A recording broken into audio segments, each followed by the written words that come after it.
The Clothing Motif in King Lear. This article was written by Thelma Nelson Greenfield.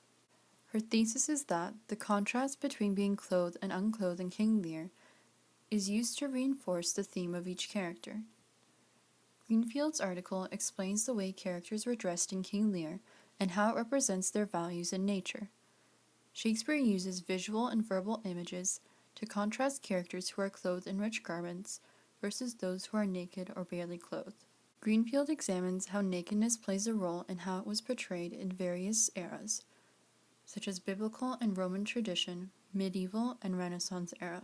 Through the examination of the views of each era, we can understand what era correlated with Shakespeare's view of clothing the most, using King Lear. Through the examination of the views of clothing in each time period, we can understand what period correlated with Shakespeare's view of clothing in King Lear. Erwin Panofsky was an art historian who devoted part of his studies in iconology.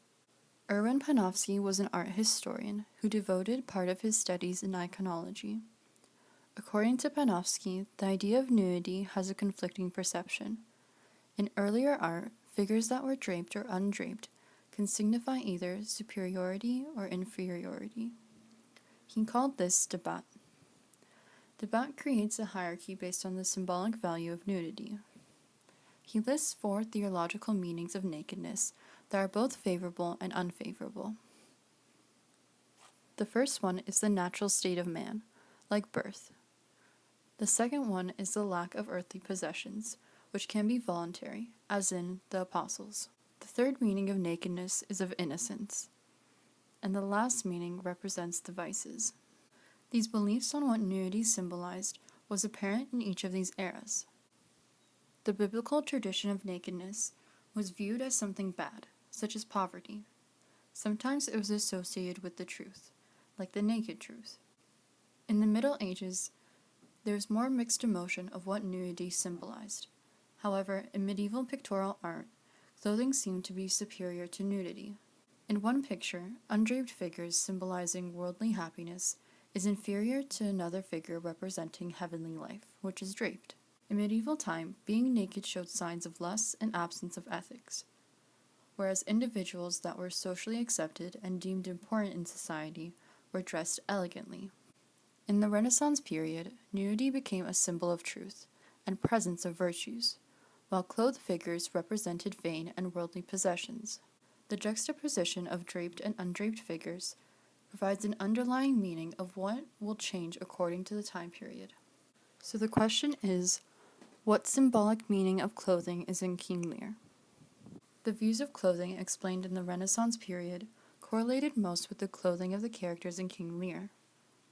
The Renaissance period ended around the 16th century, and King Lear was written and performed in the 17th century. Thus, Shakespeare takes an old-school approach in terms of what nudity symbolizes in his play. To further examine this, we can look at the characters in King Lear. Granville Barker was an English actor that advised the production of King Lear to portray Oswald as an overdressed and unimportant character. In the play, Oswald has no desire to do what is right or moral. He merely follows his master and does what she says. This is seen when Oswald treats Lear poorly in Act 2, as Goneril's tactic to get Lear to move to her sister Regan. Oswald's garments and actions are what prompt Kent to insult Oswald when he confronts him before Gloucester's castle. Kent's comments state that Oswald's clothing does not represent who he truly is. This is seen when he says, "Nature disclaims in thee, a tailor made thee." Regan wears a dazzling scarlet gown, thus elegantly clothed, representing her cruelty. Lear states that even though Regan is finely clothed, she is also unclothed. Her partial nudity would be characterized as nudus criminalis, which represents lust. Regan's partial nudity does not represent goodness. It is an exception to the belief that being unclothed represents the virtues. As Lear says, "Why nature needs not thou gorgeous wearest, which scarcely keeps thee warm." Regan's partial nudity prepares the audience for a quick and sensual passion for Edmund. The onstage costuming was made effectively by the contrast between Regan and Goneril's gowns in comparison to the simplicity of Cordelia's gowns. Through this contrast, Shakespeare can use the motif of clothing to create layered characters. King Lear is the greatest example that can be used to show the imagery and motif of clothing that Shakespeare was attempting to capture. There's a stark contrast to what Lear looked like in the beginning of the play in comparison to the end of the play. In the beginning, King Lear is loved by all, powerful and wealthy. However, as Lear's loss of power furthers, he progressively dishevels, which is heightened during the storm. Poor Tom's nakedness and poverty during the storm inspires Lear to dissociate himself from royalty by becoming more like poor Tom. As he says, "Off you legging, come unbutton here." Poor Tom's physical appearance inspires Lear to seek self-knowledge. Lear gains wisdom by pitying and sharing his physical afflictions with poor Tom. By Lear becoming physically bare, he gains self-recognition. Lear discovers that clothing is just a sad attempt to disguise our true, defenseless nature. Even at his death, he tries to strip away his garments as he says, "Pray you, undo this button."